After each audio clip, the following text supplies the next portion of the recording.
What up, everyone? Sam Sim in the building. Cooling out, man. Today is the first day you guys finally get to see me. See the man known as Sam Sim. But I can't show my face, because I don't have enough sharpshooters yet. Once I get enough sharpshooters, I'll do this shit. But damn, man, I can't see how that motherfucking madman could, what is his name? Mad Max TV or some shit? I can't see how the fuck he can have these damn videos with the damn big ass MF Doom mask he has on his face. Yo, man. But I understand it. I want to give a quick shout out again to Spinderella Wordsmith. Just got finished watching your video, about the women burning up the American flag and stepping on the American flag and all this bullshit, but they never ever tend to step on the blood and the Crip flag. Very, very true. And you've also inspired me to put this on, between that and then, watching Mad Man on his shit. And then speaking to a couple other black male YouTubers. They were like, giving me tips on how I should elevate my show, how I can build up my platform.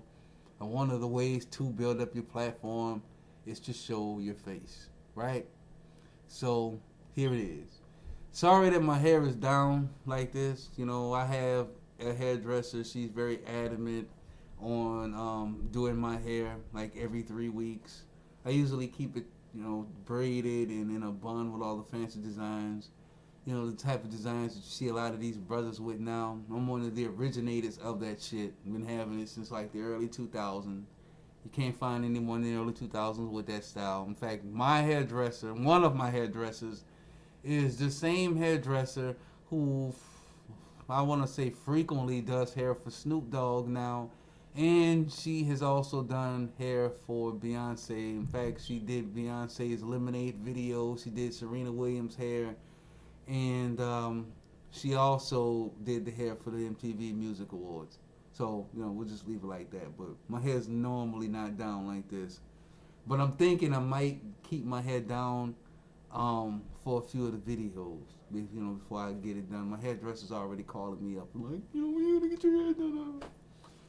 So, one of the black YouTubers was like, yeah, man, show your face. And I'm like, well, shit. I mean, that's easy for you to say, motherfucker. You way across seas. You know what I'm saying? But, eventually, once I get my sharpshooters, like the president and all of that, I'll take off the mask. Cause I need at least 15,000 brothers before I take this mask off, or before I show my face. But for right now, I'm just go ahead and keep the Cartiers on, and I gotta keep the Cartiers on, man. I take the Cartiers off, man. Them long ass eyelashes, man, that shit's just gonna give it away, man. A lot of these women are like, oh, Sam, you got eyelashes like a female. So, and that's very rare. Like, one girl, for instance, and there's a lot of things I really want to talk about, but one girl, told me that shit, but going back to Spinderella Wordsmith, with that video that she just did. Just got finished watching it, man. And you know what? You're right. These motherfuckers will not disrespect no blood and Crip flag. They won't disrespect that rag at all, which is not a blood and Crip rag. I mean, it's a bandana. The bandana was created way before the Bloods and the Crips originated, and it'll be here afterwards. But it's a damn shame how, you're right. Those women won't say shit about the blood and Crip flag. Not a motherfucking thing. Ain't that some shit? She is absolutely correct, man. I give her that shit. I was watching some shit on Instagram. Me and Minister Jap, man, we follow each other on Instagram. And he posted some shit, man, on Instagram. It was funny as hell, man. Had a picture of Lita Rashawn, your girl from Hall of Nights. What's that Hall of Nights she was in? Yeah, she was Sunshine on Hall of Nights. And she played on Boomerang too with Eddie Murphy. And on Boomerang, she had the crusty feet. and Eddie Murphy fucked her, but he wouldn't have a relationship with her because of the bunions on her feet. And then Lila Richon played on Waiting to Exhale as well. She was the one who was getting fucked by the big guy, Wendell Pierce, from New Orleans. You know what I'm saying? New Orleans in the building, man. So next to that fine ass picture that she, was when, she was in her younger days, next to that picture, it was her older picture and how she looks now with the double chin and the saggy cheekbones and all of that other crazy shit, right? And the picture when she was young, it says, when you wanted to talk to her. And she said no, basically. And then under that, it has a new picture of now she wants to talk to you. Now she wants to talk to you. Now that she's older, now that she's overweight, now that she has, the few kids that she has and shit like that. And a lot of brothers speak about that. And like I say, I want to give a quick shout out to all of those people on that list. I want to thank the females who brought that list to our attention, because what you have done is caused a lot of black men to unify with each other. And not only that, you caused us to, find out who these guys are and subscribe to them.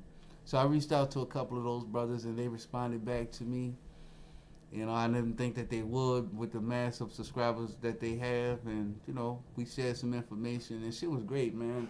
I hollered at Angry Man, over the past few days. I was even on Tommy Sotomayor's show just a couple days ago. And, my first time in the chat on there, live, and talking to some of the moderators on there. One of the girls on his show gave me a holler out. She gave me a shout out. She was like, "Oh, SamSemantics." I was in the chat, I was in the conversation and, just telling her I knew about Youngstown, where she was from, and how I know, a lot of those girls, how they look, their appearance and the way they smile and the way they laugh and shit like that. And she made a response back on one of Tommy's videos, so that was pretty cool experience. And then he had another show with this girl from New Orleans, which I learned a lot about watching Tommy's show, man. I learned that Tommy's show was entertainment. I mean, he says a lot of facts, a lot of things that we do need to wake up on, but for the most part, man, that's a motherfucking entertainer. That nigga Tommy is an entertainer, man. So, during his second show, one of the moderators that he had in there, man, she had like this avatar as a picture of her. Her name is Gail J. Gail J, give me a holler, man, I know you still moderating Tommy's show and all of that. Tommy's trying to smash you up and all of that, But, hey, if that nigga don't give you no play, come swing over this way. Now, with that being said, the reason why I say that is because me and the moderator, Gail J, we in there talking and shit, trying to get at her because, she had a nice avatar. She keeps natural hair. And she had already said that in the chat room, that she keeps her hair natural. So I'm like, well, damn, man, that's what's up. So we got into a little conversation and shit, trying to exchange information. And then Tommy want a cock block. Tommy cock blocked on me, man. He was like, hey, you guys got each other's Instagram. You guys got each other's email. You can go in on another platform and do that. Don't be on this platform doing that. You guys keep it subject related and all of that shit. So I was like, all right, man. That's all good. I know they read the comments and, try to come up with new ideas and shit based off of, what the listeners are saying. I feel that. That was my first time actually being live on anybody's chat except for O'Shea. I was on O'Shea's chat one time, and I do pretty good with being in these live chats, man. You know what I'm saying? Nigga always holler at me and give me a shout out, give me some kind of recognition. So I appreciate that. But going back to what I was originally wanting to speak about, the whole meme that Minister Jab posted on his shit. That shit is true, man. I mean, even with me, man, at the damn firm, it's the same shit. Like, there were two females who were hired as temp agencies at my firm. As I was going into the men's bathroom during my lunch break, I was stopped by two overweight, mildly overweight, but they weren't thick like how we would consider thick, like with thin hips and big ass. No, these ladies were kind of rounded, rotund. And the girl says, "Hey Sam, you remember me? I used to work with you when you worked for the child support office, which I used to work for the state with child and spousal support inquiries, right? This was about maybe 8 or 9 years ago. So I didn't recognize the girl. I mean, I've seen so many people, met so many people over the years. I didn't remember who she was. Ironically, I had an epiphany once I got off my lunch break and I sat down. I noticed, I'm like, oh shit. I know who that girl is. The same girl who I was trying to holler at back in the day. And she wouldn't give me no play at all. Wouldn't give me no play. I mean, I'm the same brother. Still as established as I was back then. Maybe a little more established, but she wouldn't holler at me. He was too busy in all these other niggas' faces. And I just left it alone. I mean, at the time when I was working at the state office building, I had to be around, 23, 24. I worked there for only 4 years, And the firm, now, I've been there for 7 years. So, I'm like, okay,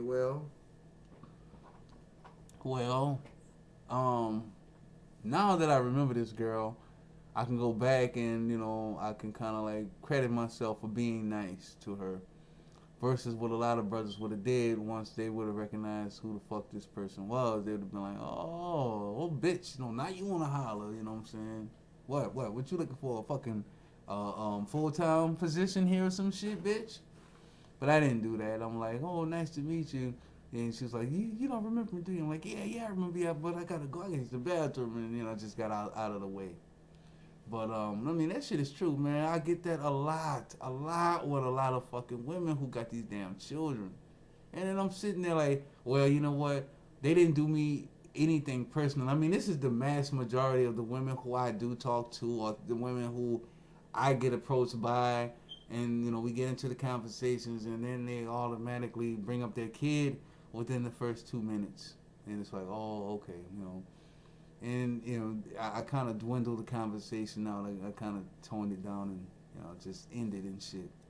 Which leaves the females in a certain kind of way. I never got cussed out for, just saying, okay, well, nice to talk to you. I got to go and all of that. I never had that type of experience. But I have had the experience of doing that and being chased down, or just having the female like, hey, you said you were going to contact me later and you didn't. What's going on? And, here I am still like, man, I don't want to call her a bitch and be like, no, I want you to go and date somebody else who got kids and all that. I never want to do that shit. But I've been conservative throughout my life when it comes down to dating women and shit. I mean, I could have been out in the streets. I could have been fucking bitches and all of that shit too. I could have. It has nothing to do with your physical appearance. It has to do with how much you are going to accept and take from the real world. And there's a lot of things that I just wouldn't accept that the real world had for me. And I knew that if I wanted something out of the real world, I had to work hard for it. And a lot of my peers, especially in New Orleans, a lot of my peers back then wasn't about that. And I look at the Instagram at a lot of these guys, and they have 3 or 4 kids, working for Cox Communications, working some dead-end job, with all these children. And luckily, I got the fuck out of Dodge, man. I don't think if I would have stayed in New Orleans, I would have any kids, because I left New Orleans when I was, 23, 24 years of age.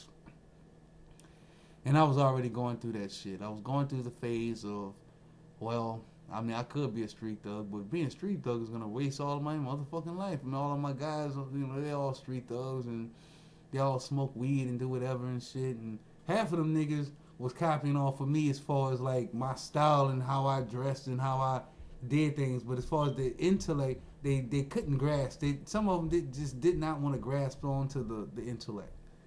and the patience, and just the conservatism. They never wanted to cling on to that.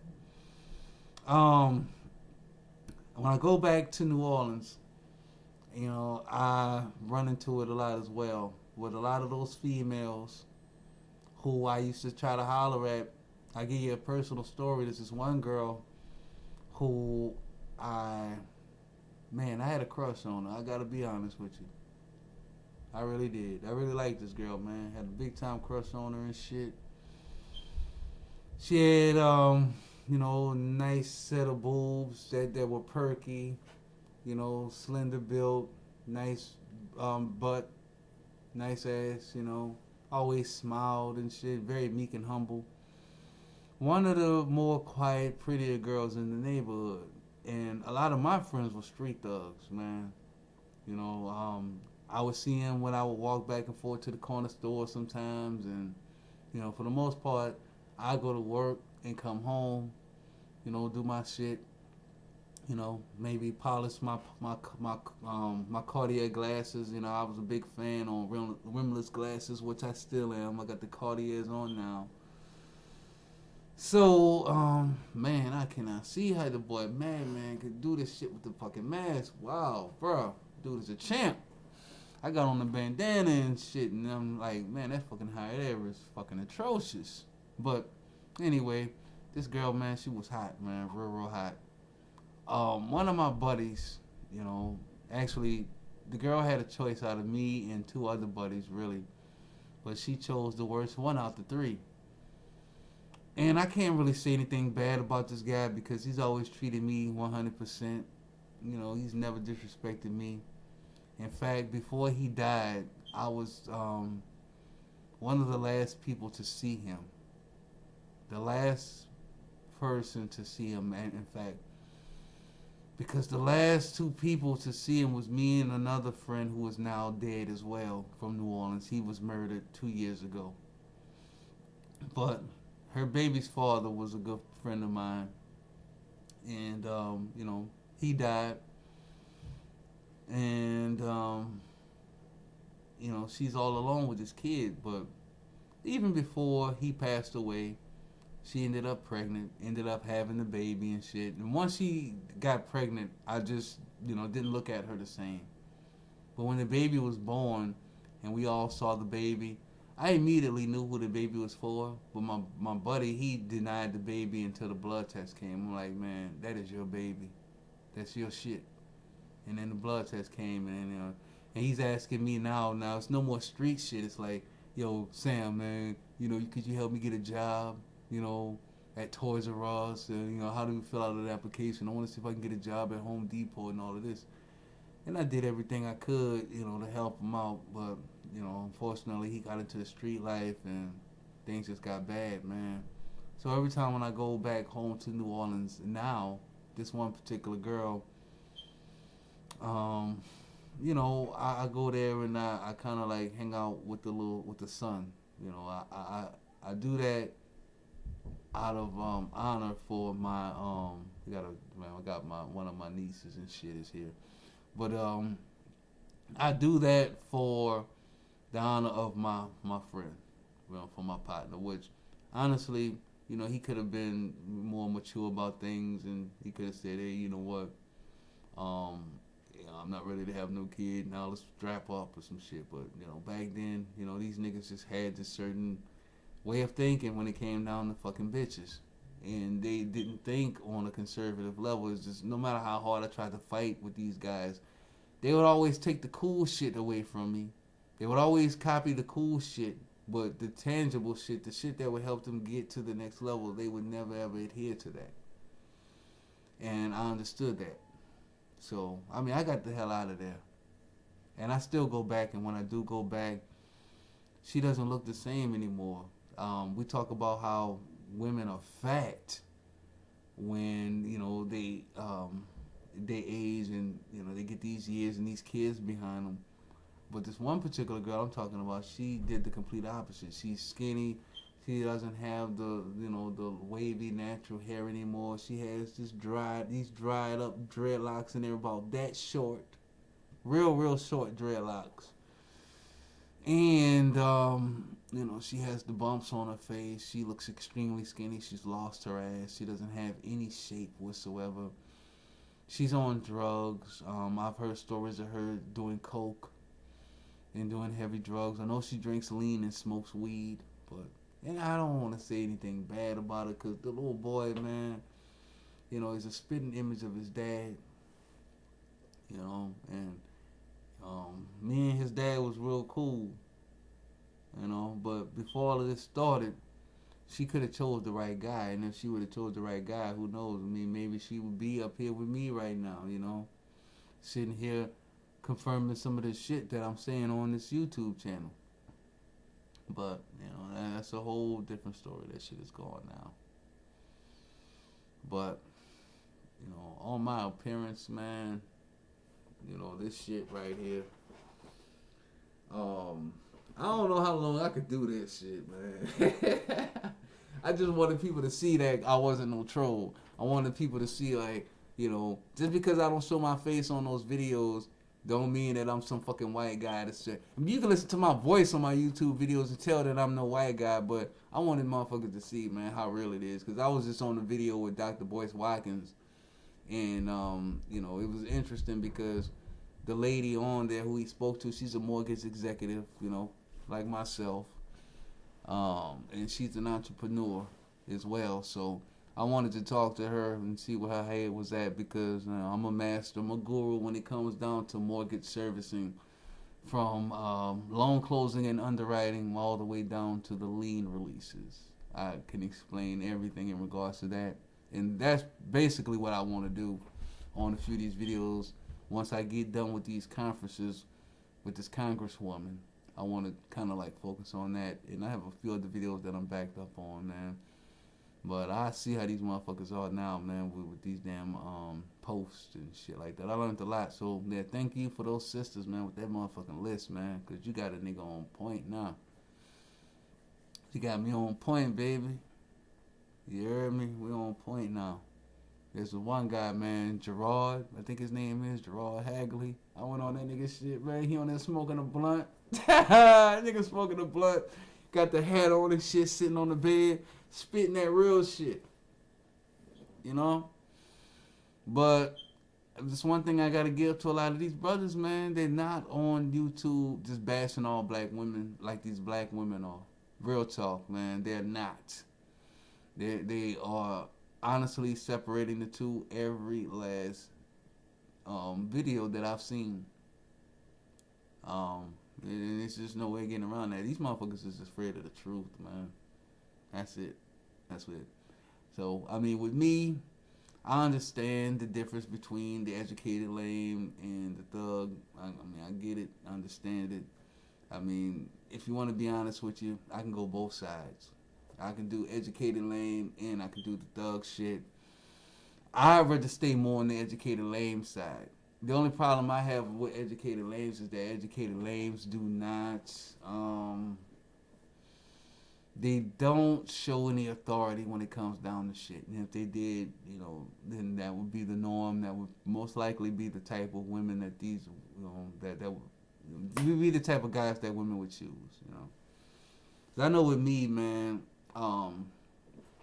that whole alpha male shit, I know how it works. I know how the beta male shit works. And I just tell you something else. I wanted to do a video about Atlanta and people moving to Atlanta. One of the girls that I am cool with, whenever she flies in town or whenever, she comes in, she'll fly her car in, get a car in the freight and fly around. This girl makes money. She makes about $5,000 to $7,000 every week or every 2 weeks. Sometimes she makes it every week. She's an RN and she got a condo in Atlanta and she wants me to move down there because she's originally from here in Ohio and I met her here in Ohio.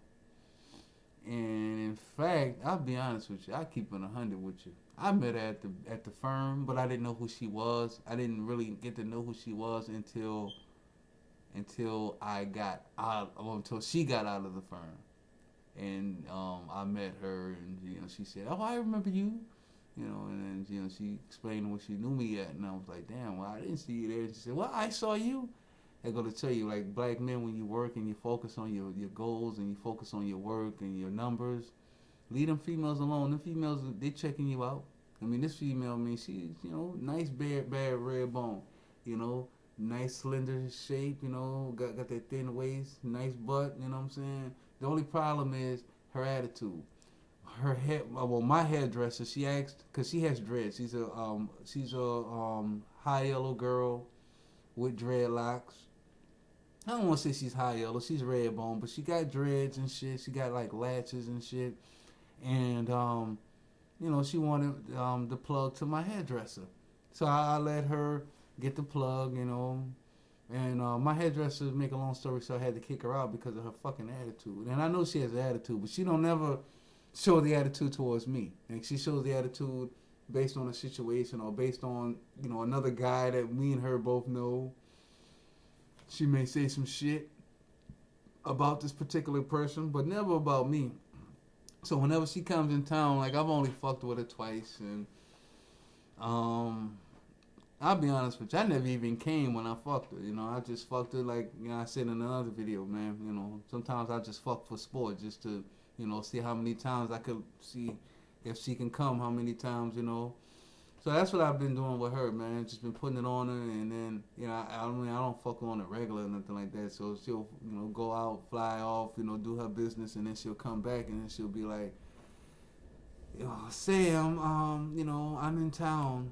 What are you doing? Are you busy? I want to see if I can come over and handle that. And then she'll come over and we'll kick it, talk for a little bit, have a little sip or something, and then she's like, why you still have all of your clothes? And then she'll come sit by me and, give me some head or something like that. And I'll bang it out, and then she'll go back to, her aunt's house or another homie's house or something like that, man. But I know we could never be in a relationship, but one thing I give this girl is that she is 33 with no kids, and she's highly independent. She's a very, very strong, independent woman, and she's adamant on protecting herself from having any children right now at this time. But I just know that I would never get in a relationship. I mean, there's a lot of things that she told me, even that when she got out of high school, even in high school, she didn't have a mom around. And my hairdresser actually told me, like, I don't mean to get off subject, it's still on subject, but my hairdresser actually told me that she had white in her, like her mom or her dad was white. I just thought the girl was high yellow. I just thought that she was red bone or whatever, But then when I dug deeper and I asked her, like, I never asked her about a mom or dad, never seen them. Couldn't find out her mom was white, and I was like, oh shit, that explains a lot. But she would tell me stories about how her dad was never around, and it just, she was bored, and she was just rebellious at a young age, and she just decided to start fucking niggas. And when I heard that, I was like, oh man, like, my teenage years and your teenage years are definitely not parallel. I mean, now you got your shit together, which is cool. And, you'll see that with a lot of black women with no kids. But, there's a chunk of black women without any kids who are highly unattractive as well. And since they're not getting picked, then what they'll do is they'll get on these YouTube channels and look for answers.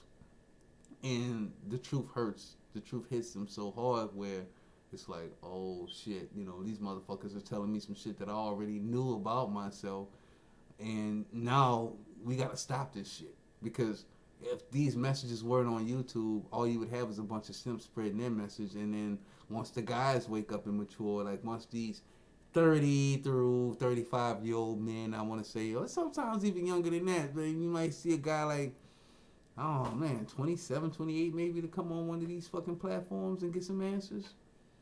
You know what I'm saying? And then when they come on there and get these answers, and they're like, oh shit, this is how it is. But if the strong black manosphere wasn't on here, then it'll be more like, oh well, they got the thunder outside. But if the manosphere wasn't on, it'll probably be like, a bunch of simps talking some shit, and then these fucking Russell Wilson ass niggas will be all over the place. And we don't need that. You know, we seriously don't. I'm a strong believer of DNA, you know, in association with IQ. I haven't really confirmed the research, but I have a strong belief that if a man's IQ is low, based off of his experiences and his culture as well, that same seed that he produces is going to have a low IQ as well, and most likely be raised under the same conditions. So if any black man isn't trying to change that as early as possible, then, you know, it's worthless. It's a worthless situation. So, I don't know. There's a few things else that I wanted to say. You know, this is usually how I talk to you guys as well, man. I kind of like chill, you know, here in my little man cave, and I'll get on here and I'll just go to talking and shit. But, you know, as far as the whole facial thing, man, I just tell you right now, I don't have a bell pepper nose. I don't have that shit. I don't have a bell pepper nose. You know, fuck. My hair isn't always nappy, you know what I'm saying? Even right now, like, my dreads are done. Like, you won't see all of that extra bushy shit all in my hair. And no, I didn't even fix my hair up when I cut on this shit to get on the show. Like, no, I don't have to. My hair is always done. You know, I want to also make one last comment before I get out of here. I'm gonna just show you how deep my investigation is. I actually went on what's that bitch's name?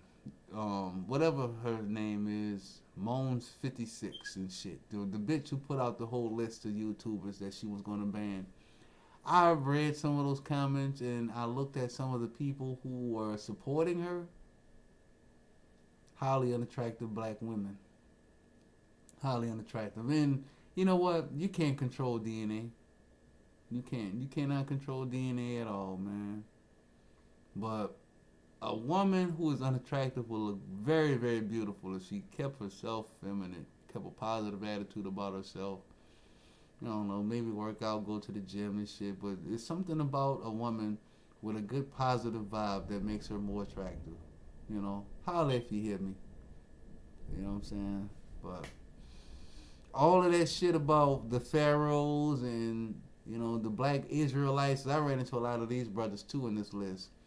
You know, the fucking Hebrew nation and all of that. I mean, it's good to learn, but I'm not going that way.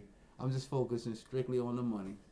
I'm focusing on economics, black economics, and, you know, building up a foundation for the community so that we can adhere by, you know, our policies, adhere by the rules of nature, which will eventually change our stereotype. That is the key, to change the stereotype of the black populace. So, with that being said, I'm going to go ahead and get out of here. Go and, you know, maybe get something to eat, man. I'm looking at my dreads on this video. Wow, look at that shit, man. Nice and shiny and shit, long and even. You know, how many motherfuckers y'all see out there, man, who could rock dreads like that, man? And I'm going to tell you, too, when I was, did I say that my hairdresser does? Yeah, I did. I said that shit at the beginning of the video. But, yeah, man, like, the hairdressers that I have, like the one who I told y'all who does Snoop Dogg's hair, I had to get her flown up here to teach my hairdresser up here how to do the shit right. I did a video called Niggas with Dreads, but I just never posted it, where I'm actually breaking down the 3 type of motherfuckers who wear dreads. And this video is really for people in corporate America to understand, because, you know, they set the standards and shit, and everybody else falls into it. That's why the women wear the fucking weaves the way they do. But, I mean, if we're going to get on brothers with, chicks with weave, then it was only fair for me to get on brothers with dreads. And I want to break it down now on this video, but I'm just saving it for another video because I don't want nobody biting off my shit, because this shit is real. Quick shout out to Elder of Truth, 1948, old man on there, man, spitting that real shit with that Jamaican music in the background. You know what I'm saying? This shit crazy, man. Shit, man. A lot of brothers are on their list though, man. You know, but yo, you guys stay tuned for more videos for real. I just got me one of these Patreon accounts hooked up as well, and I got what the fuck is that shit, man? Some other thing, man. Nigga send me a link to something about, man, start up this for your fan base and all of that, man. So we'll see what's up. We'll see what's up. I don't want to make this my priority thing. I do want. I care more about letting black people know, the real. But some of these guys, they are telling the real, but all of that other religious stuff that they have into it, it's like, oh my God, man. The time that people spend on this, that means they can be focusing on this and they really get your shit together. Because we playing catch up here. It's all right for, the Chinese the Chinese American. It's okay for the Chinese American to worship their Buddha, because they have everything else in place. They have, a strong hierarchy, or patriarchy, if you will. Even Somalian cultures. The Muslim community, period, have this shit in order. Their women are in order. Their women are in unison for the most part. I don't see too many of their women overweight. They're feminine. Me and a brother, actually, we had a conversation the other day about how black men, and I've seen it a lot when I go to black couples' houses, where, all the brothers are sitting down having a conversation, and the girl is sitting right there, like my boys, old lady, she's just chilling, listening to the conversation and butting in on the conversation. Not saying that women should be seen and not heard like children, but I'd rather the type of environment where I bring my girlfriend over to your house and, we discussing some shit as two grown men.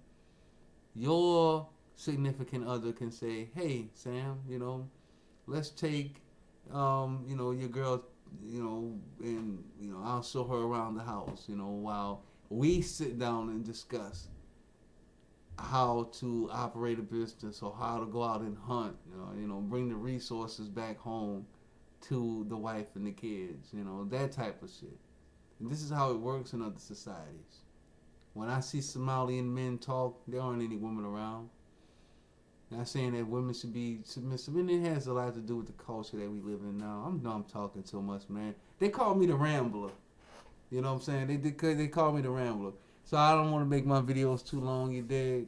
But yeah, this me right here, man. Oh man, I gotta clean my Cartiers, you dig? But Sam, I'm out. Peace. Damn, there's something else I wanted to say too, man. There's a lot of females who do be trying to holler and shit, man. They try to holler, and they got all of these crazy ass responsibilities, and they still in the fucking dating game like this, man. You know what I'm saying? Like, I don't think it's fair, man. I don't think it's fair to a lot of women who don't have any kids. But they ain't saying shit, so fuck it. Y'all keep y'all mouth shut and shit and see. But that's it, y'all. Y'all be cool, man. Sam.